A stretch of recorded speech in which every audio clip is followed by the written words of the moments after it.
ವ್ಯಾಸಾಚಾರ್ಯ ಶ್ರೀಶಾನಂದ ಮತ್ತೆ ಮಹಿಳಾ ವಿರೋಧಿ ವಿವಾದಾತ್ಮಕ ಹೇಳಿಕೆಯೊಂದನ್ನು ನೀಡಿದ್ದಾರೆ. ಈ ಹಿಂದೆ ಸುಪ್ರೀಂ ಕೋರ್ಟ್ನ ನ್ಯಾಯಮೂರ್ತಿ ಶ್ರೀಶಾನಂದ ಅವರಿಗೆ ಈ ರೀತಿಯ ಹೇಳಿಕೆ ನೀಡಬಾರದು ಅಂತ ಎಚ್ಚರಿಕೆ ವಹಿಸಬೇಕು ಅಂತ ಹೇಳಿದ್ರೂ ಕೂಡ ಶ್ರೀಶಾನಂದ ಅವರು ಪದೇ ಪದೇ ಎಲ್ಲೆ ಮೀರಿದವರಂತೆ ಮಾತಾಡ್ತಾ ಇದ್ದಾರೆ. ಈ ದಿನ.com ನಮ್ಮ ಕರ್ನಾಟಕ ನಡೆದ 50 ಹೆಜ್ಜೆ ಮುಂದಿನ ದಿಕ್ಕು ಎಂಬ ವಿಶೇಷ ಸಂಚಿಕೆಯನ್ನು ಹೊರತಂದಿದೆ. ಈ ವಿಶೇಷ ಸಂಚಿಕೆಯನ್ನು ಖರೀದಿಸೋಕೆ ಈ ಕೆಳಗೆ ಕಾಣಿಸ್ತಾ ಇರೋ ನಂಬರ್ನ ಸಂಪರ್ಕಿಸಿ. ನಮಸ್ಕಾರ, ನಾನು ಸ್ವಪ್ನ.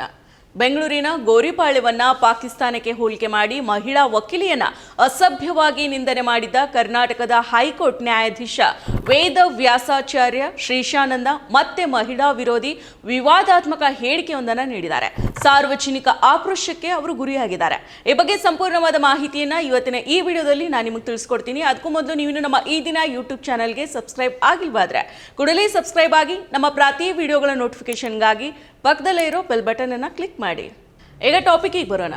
ಈ ಹಿಂದೆ ನ್ಯಾಯಮೂರ್ತಿ ಶ್ರೀಶಾನಂದ ಅವರು ಗೋರಿಪಾಳ್ಯವನ್ನ ಪಾಕಿಸ್ತಾನಕ್ಕೆ ಹೋಲಿಕೆ ಮಾಡಿ ಮಾತಾಡಿದ್ರು.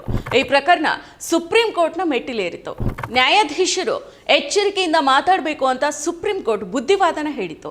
ಆದರೂ ಕೂಡ ನ್ಯಾಯಾಧೀಶ ಶ್ರೀಶಾನಂದ ಅವರು ತಮ್ಮ ವಿವಾದಾತ್ಮಕ ಹೇಳಿಕೆಗಳನ್ನು ಕೊಡೋದಕ್ಕೆ ಮುಂದುವರಿಸಿದ್ದಾರೆ. ಯಾದಗಿರಿ ಜಿಲ್ಲೆಯ ಸುರ್ಪುರದಲ್ಲೇ ಹೆಣ್ಣು ಮಕ್ಕಳ ಮೊದಲ ರಾತ್ರಿ ಆ ಊರಿನ ನಾಯಕನ ಜೊತೆಗೆ ನಡೆಯುತ್ತೆ ಅನ್ನೋ ಮಹಿಳಾ ವಿರೋಧಿ ಹೇಳಿಕೆಯನ್ನು ನೀಡಿದ್ದಾರೆ. ಪ್ರಕರಣವೊಂದರ ವಿಚಾರಣೆಯನ್ನು ನಡೆಸ್ತಾ ಇದ್ದ ಶ್ರೀಶಾನಂದ ಅವರು ಯಾದಗಿರಿ ಜಿಲ್ಲೆಯ ಸುರ್ಪುರ ತಾಲೂಕಿನಲ್ಲಿ ಯಾರನ್ನ ಬೇಕಾದ್ರೂ ಮದುವೆ ಮಾಡ್ಕೊಳ್ಬಹುದು, ಆದ್ರೆ ಮೊದಲ ರಾತ್ರಿ ಮಾತ್ರ ನಾಯಕನ ಜೊತೆ ಎಂಬ ಆಚರಣೆ ಇಂದಿಗೂ ಕೂಡ ಅಸ್ತಿತ್ವದಲ್ಲಿದೆ ಅಂತ ಹೇಳಿದ್ದಾರೆ. ಅವರ ಮಹಿಳಾ ವಿರೋಧಿ ಹೇಳಿಕೆ ವಿಡಿಯೋ ಸಾಮಾಜಿಕ ಜಾಲತಾಣದಲ್ಲಿ ವೈರಲ್ ಆಗಿದೆ. ಹಳೆಯ ಶಿಲಾಯುಗದ ಕಾಲದಲ್ಲೇ ಹೆಣ್ಣು ಮಕ್ಕಳಿಗೋಸ್ಕರ ಕಾದಾಟಗಳು ನಡೀತಾ ಇದ್ವು. ಯಾರಿಗೆ ಶಕ್ತಿ ಇತ್ತೋ ಅವನು ನಾಯಕನಾಗ್ತಾ ಇದ್ದ. ಆ ನಾಯಕನಿಗೆ ಆ ಹೆಣ್ಣು ಮಗಳನ್ನ ಒಪ್ಪಿಸಿ ಉಳಿದವರು 2 ಅಥವಾ 3ನೇಯವರಾಗಿ ಆ ಹೆಣ್ಣು ಮಗಳನ್ನ ಉಪಯೋಗಿಸ್ಕೊಳ್ಬಹುದಿತ್ತು.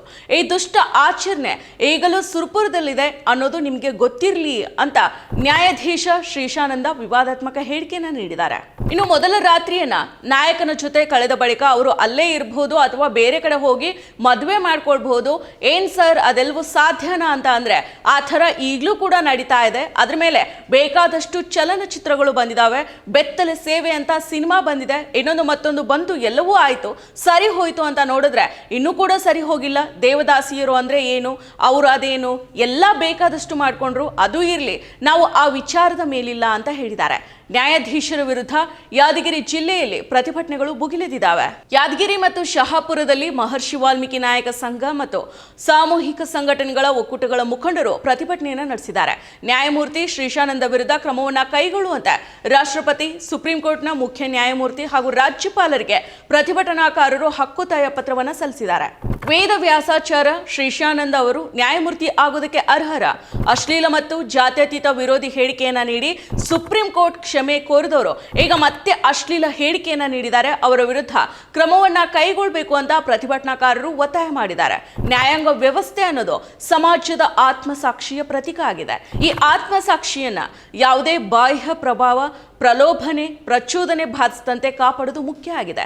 ಈ ಹಿಂದೆ ಸುಪ್ರೀಂ ಕೋರ್ಟ್ನ ನ್ಯಾಯಮೂರ್ತಿ ಶ್ರೀಶಾನಂದ ಅವರಿಗೆ ಈ ರೀತಿಯ ಹೇಳಿಕೆ ನೀಡಬಾರದು ಅಂತ ಎಚ್ಚರಿಕೆ ವಹಿಸಬೇಕು ಅಂತ ಹೇಳಿದ್ರೂ ಕೂಡ ಶ್ರೀಶಾನಂದ ಅವರು ಪದೇ ಪದೇ ಎಲ್ಲೆ ಮೀರಿದವರಂತೆ ಮಾತಾಡ್ತಾ ಇದ್ದಾರೆ. ಇದು ಸಂವಿಧಾನ ಮತ್ತು ಅವರ ಘನವೆತ್ತ ಸ್ಥಾನಕ್ಕೆ ಮಾಡೋ ಅಪಮಾನ ಆಗಿದೆ. ಮತ್ತಷ್ಟು ವಿಶೇಷ ವಿಡಿಯೋಗಳನ್ನು ನೋಡಲು ಮತ್ತು ಹೊಸ ವಿಡಿಯೋಗಳ ಬಗ್ಗೆ ತಿಳಿಯಲು ಈ ದಿನ.com ಯೂಟ್ಯೂಬ್ ಚಾನೆಲ್ ಸಬ್ಸ್ಕ್ರೈಬ್ ಮಾಡಿ ಮತ್ತು ಬೆಲ್ ಐಕಾನ್ ಕ್ಲಿಕ್ ಮಾಡಿ.